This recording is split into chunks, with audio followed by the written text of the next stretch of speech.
So we Chinese shouldn't be inspired by Trump's policy. We should not pursue an imperial path.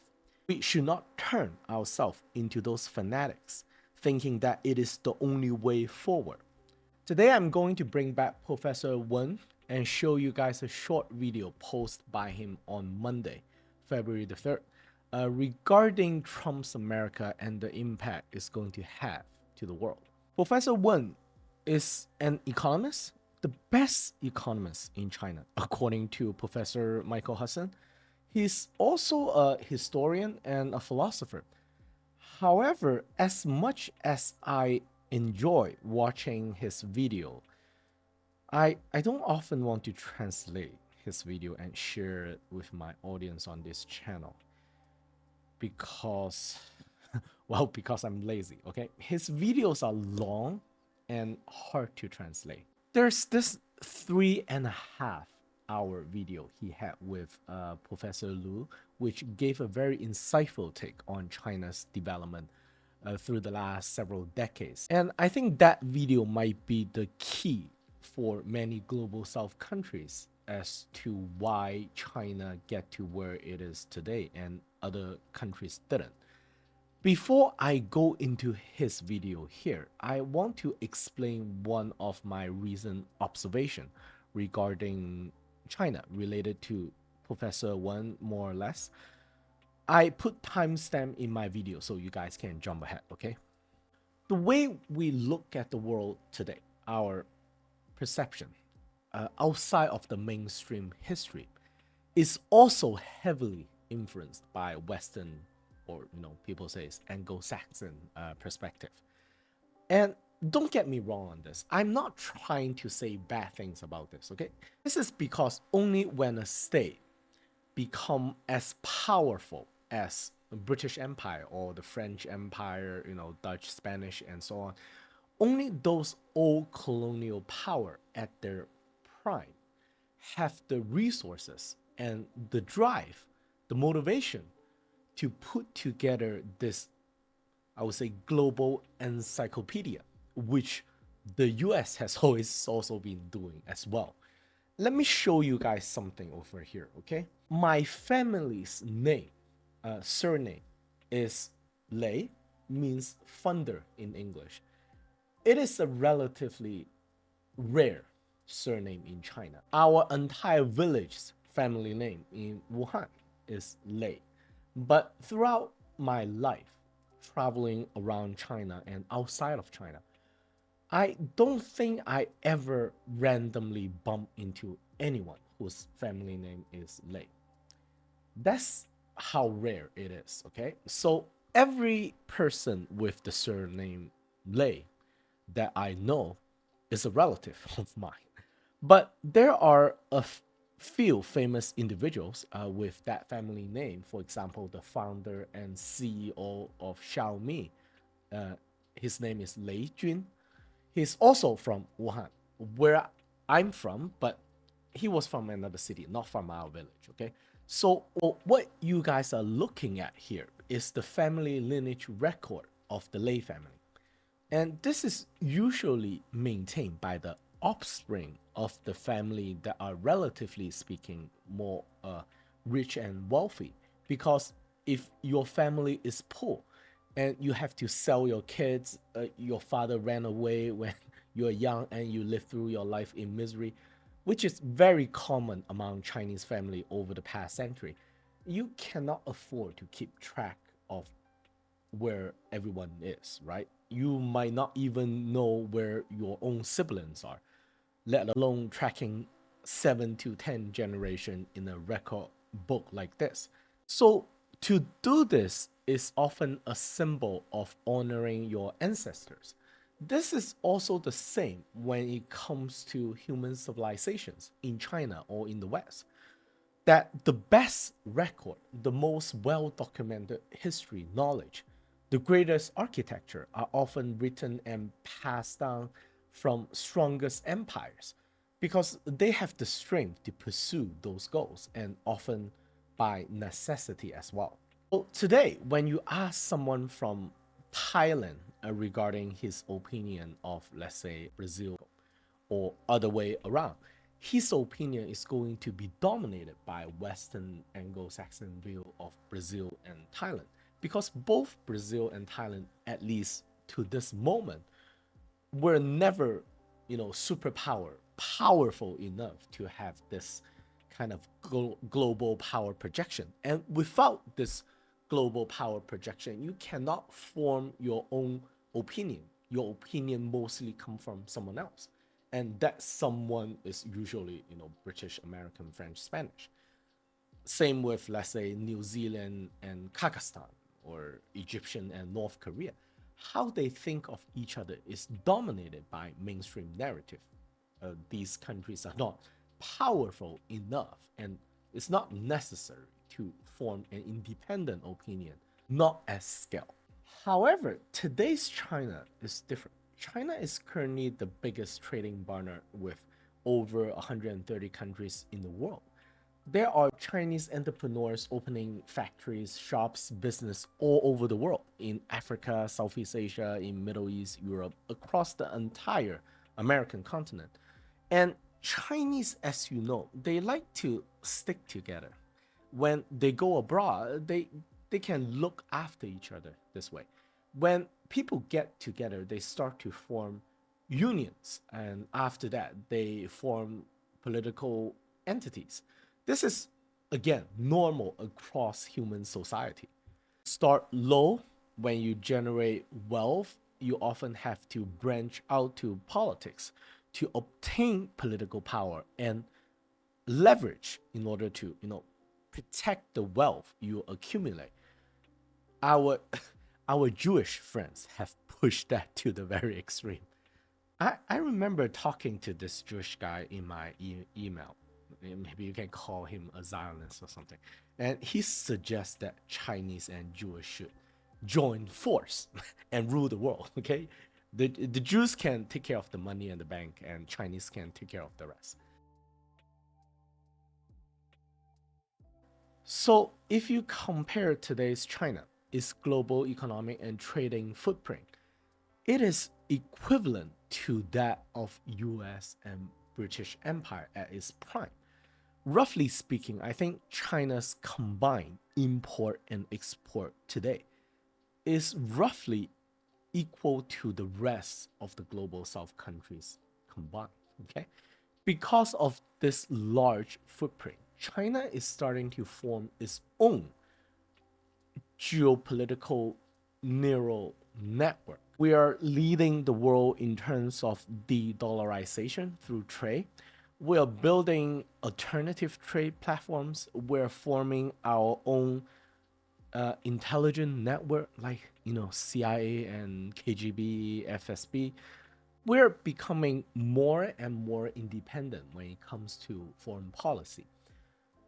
This is new, by the way, because in the past, China doesn't really want to be vocal or stand out in the geopolitical arena. We want to just grow strong and stay out of trouble. But the stronger you get, more enemies you get, more jealousy. That's just normal. So we are in the process of developing our own network to accommodate our global footprint.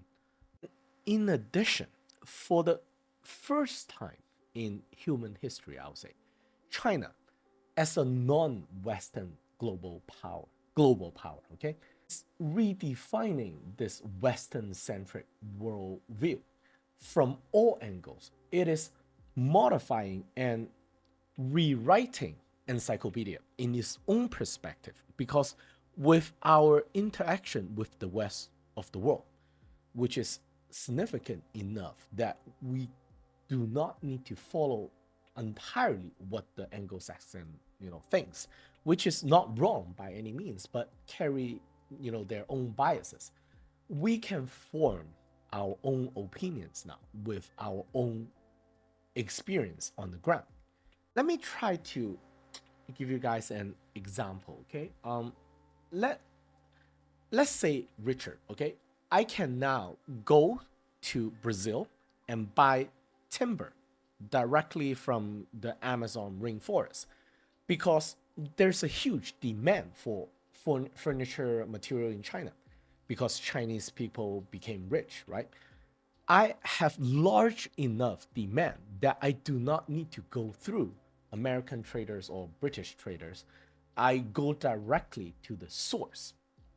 So I go there and ask this Brazilian how much is that piece of timber, for example. And the Brazilian guy will answer, let's say, $1,000. I would be like, wait, what? The Americans are selling to me at $5,000 a piece. I thought this is much more expensive. And the Brazilian guy will be surprised too. He's like, wait, the Americans are selling to you at 5,000? The, the Americans told me Chinese are poor. They cannot afford timber at that price. That's why I gave, the Americans a huge discount. And at that moment, I would be thinking, of course, the Americans told me that the timber is expensive because it's rare and the Amazon is dangerous. Every other creature is poisonous and can kill you in an instant. And there are cartels everywhere. That's why they told me not to go to Brazil and just let them handle the trade. I've been ripped off, all this time. I have to rethink everything from now on. Okay. You know, what about diamond? Is diamond, really that rare? Maybe it is abundant as well. Maybe they're just, controlling the supply to keep the price high. What about oil? Crude oil. I can negotiate my own deal with Iran or Russia or Venezuela. It might be a lot cheaper than what I thought it to be. And what about, let's say, computer chips? Maybe it's not as difficult to make as what the Americans made it, to be. Maybe I can make my own computer chips. And what about this large language model AI? Maybe it is not complicated. Maybe I can build my own AI model. So we don't have to pay this OpenAI 60 US dollar per token. Maybe it is much cheaper. I'm just making all this up, on top of my heads. And imagine China is doing this times a million, okay, across the entire planet, redefining the principle and the rules that was originally set by, Americans and the, Western powers. And today, Professor Wen is one of the leading Chinese intellectuals to redefine this Western centric history, mainly economic history, providing an alternative explanation. I will now hand over it to Professor Wan. 主导的资本主义到帝国主义。The United States of America is currently leading a deglobalization campaign, destroying a world that it built. But how did we get here? The current world order, the Western led world order, has been developed largely due to the long term trade imbalance since the Middle Ages. Whether it is the discovery of the Vasco da Gama sailing route or the geography discovery of Columbus, all these discoveries were the result of European powers suffer long-term trade deficit against Eastern powers. This long-term trade deficit drove domestic internal division, causing almost endless wars, such as the Civil War. One of the major purposes of the crusade were to fight for the key trading nodes in the Middle East. So from the era of the crusade onward to the era of exploration, and then later controlling the core strategic trade routes around the planet. These so-called sea power nations, empires, from the Dutch to the Spanish to the British Empire to later on the United States power projection towards the Atlantic and the Pacific. All this evolution, these historical development, they are not random events. They form a clear pattern. It is to build and develop trade routes, use trade to form enterprise and industries, use this enterprise and industries to pursue regional and global hegemony. And today, we're living in a world which is the direct result, the direct consequence of this evolution. I hope my audience can use this chain of logic to understand Trump 2.0 strategy and policy. I mean, look at his opening act, demanding Greenland, changing the name of Gulf of Mexico to Gulf of America, demand control over Panama Canal, and so on. This is the same old geopolitical philosophy that has been plaguing this world for centuries. Demanding Greenland is to control over the trade route that's opening because of global warming. Panama Canal, of course, is to control the choke point between two giant oceans. The desire to swallow Mexico and Canada is part of the desperate move to reverse the trade imbalance against other regions. So I can confidently say that Trump 2.0 has nothing really revolutionary, nothing new, but a continuation of the same old imperial colonial mentality to fulfill the US empire's need to survive while its global position is in decline. This old imperial mentality often led to war, driven by lust for expansion and control. All this should be common knowledge by now. I want to say here that I'm against those Chinese people on social media today who suggest that China should mirror United States strategy to pursue its own Monroe Doctrine and geographical supremacy. I've seen them drawing fancy lines on a map, carving out China's own path to an empire. I think these are misguided and distorted analysis because we Chinese are not imperialists. Not only that, we do not embrace imperialism. The strength of China throughout our own history was never a product of imperial mentality. So we Chinese shouldn't be inspired by Trump's policy. We should not pursue an imperial path. We should not turn ourselves into those fanatics, thinking that it is the only way forward. Of course, this revival of raw imperial mentality and deglobalization will cause great challenge to us and to the world, something we need to anticipate and prepare. One thing we should expect is that the US will utilize this old Cold War ideology and mentality combined with old school gunboat diplomacy. In reality, this has always been the US strategy, but what we used to get is the sugar coated, camouflage version of this US imperialism, this so called neoliberalism. Now, Trump basically removed those clothing, revealing the raw, naked form of US imperialism. To me, the United States has no new tactic. Gunboat diplomacy is the only tactic available. There's really no other choice. So, judging by Donald Trump's initial move, I think US is prioritizing the control of global navigation choke point to demonstrate its traditional imperial might.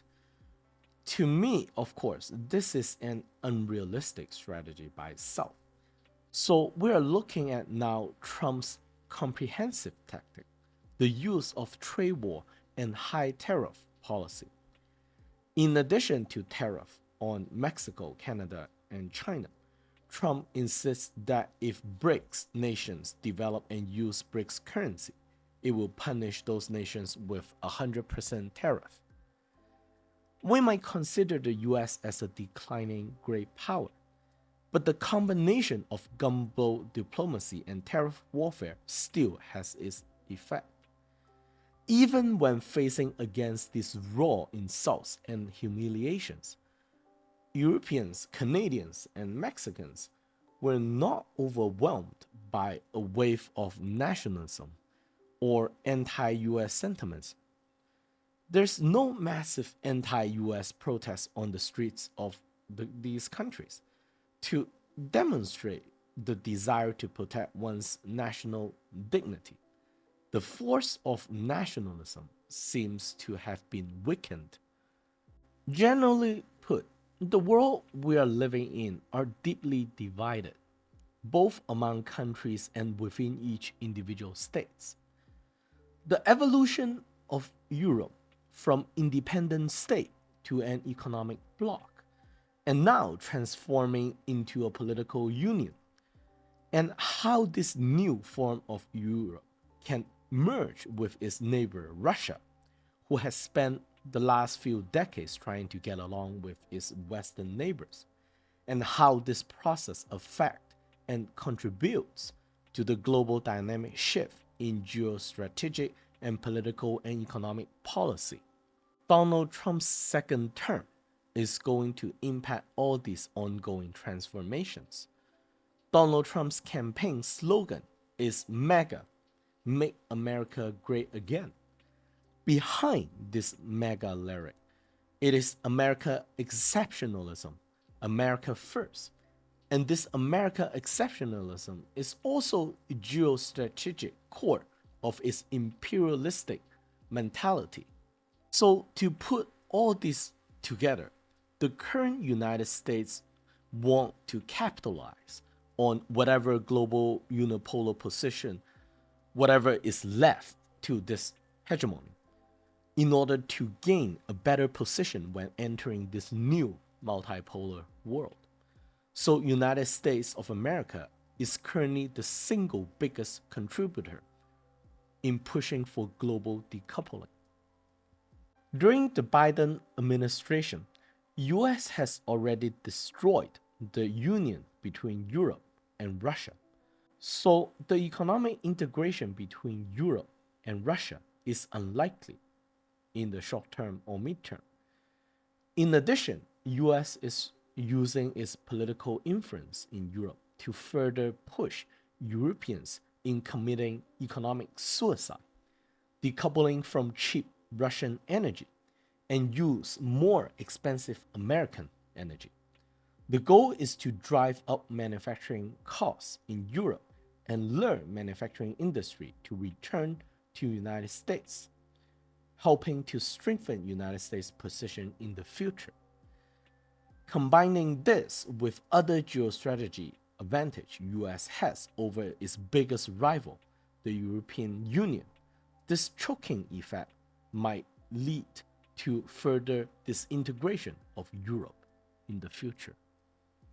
Besides, all around the world, regional integration among nations have been put under tremendous stress. This globalization that has been pushed forward by US and its Western allies is facing destruction from the very same hands that helped build it. I want to draw a conclusion here. The ongoing event is a continuation of Western led imperialism, a capitalism driven geostrategic and economic model that has been forced upon this planet, a model that has been continuously adjusted and evolved, but is unable to find its equilibrium, doomed to disintegrate.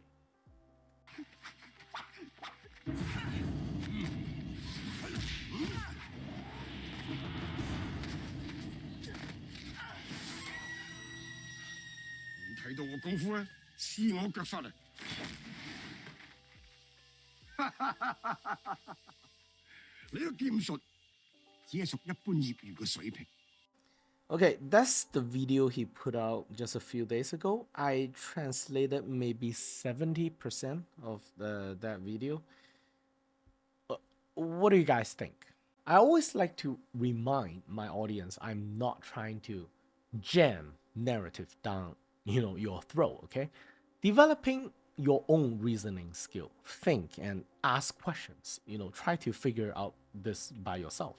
USA did not pay me enough to spread propaganda, okay? It would be fun if Elon Musk looked at USA record and said, hey, who's this awakening Richard guy? 500,000 wired last September. Maybe Elon Musk need to, hack the Beijing archive as well. Seriously though, Professor Wen here, I don't really consider him to be government pay, Chinese government pay propaganda, because he was invited for tea by the Chinese government. Do you guys know what that means? Invited to tea? If you say something unacceptable in China on social media, usually, politically, unacceptable, the government agent will invite you to a place in private and ask you to, remove and change your tune. I think he was invited twice, three times to tea because of his comments on economic issues in China. I think as far as Chinese opinion goes, Professor Wen is as authentic as you can get. Many Chinese knows him and respect him. I my my stock trading cousin who doesn't really like geopolitics at all, he knows Professor Wen as well because Professor Wen, published economic papers. There's a lot of things to take here, especially for my newer audience. I brought him up twice, three times in the past. Regarding Trump, Chinese intellectuals like him, they see US as an empire, doesn't really matter who's in power, has nothing to do with democracy. So knowing how the US empire works, there's a limited set of tools the US can utilize when it makes its geopolitical decisions. That's what he is referring to, US as a carnival. You can do it under the table, like regime change, or you can do it on the surface, like what Trump is doing right now in the open. People like Professor Wen and I come to accept that reality. So to us, what Trump is doing is within expectation. And second, he mentioned this people in China who want to pursue a more aggressive foreign policy towards the direction of an European Western empire. My honest take is this three path, okay? Continue to be a US economic vassal. I always refer China as a US economic vassal, similar to Latin America, with more independent, of course. And the second path being becoming an empire and replace the United States.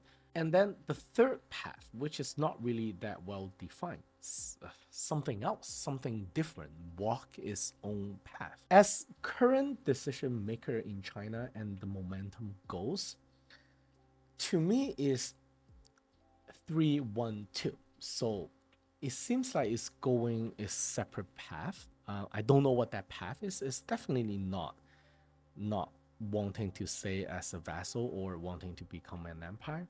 So its own path seems to be the current leadership's mentality. There are definitely forces that want to pursue to be a US satellite.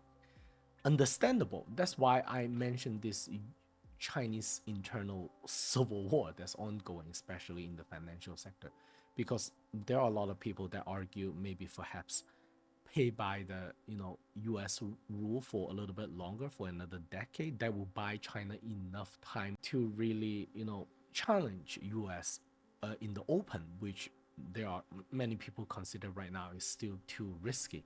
And this empire path, I can't tell. I don't have enough information to make an accurate judgment here, because there are definitely some form of military expansion and plans that seem to accommodate trade expansion, because US is quite aggressive in containing China. So certain military expansion seems to be a necessity to protect those trade, but it's very, I would consider it to be very subtle and passive at the moment still. But depending on geopolitical development over the next few years and decades, that strategy might change, or it might change with, let's say, the next Chinese leader, because Xi Jinping is already quite old. So I can't rule out this part yet. That's all I can say. Professor Wen here is definitely a supporter of China going its own path and not trying to be an empire, but we will see. What else here? America is driving the globalization. China don't want to decouple from the world. US want China to decouple from the world, but it cannot achieve that. So it's trying to decouple whatever US can control from China. And this is a very interesting topic to explore in the future, maybe in another video. All right, any questions, comment section? Have a good weekend.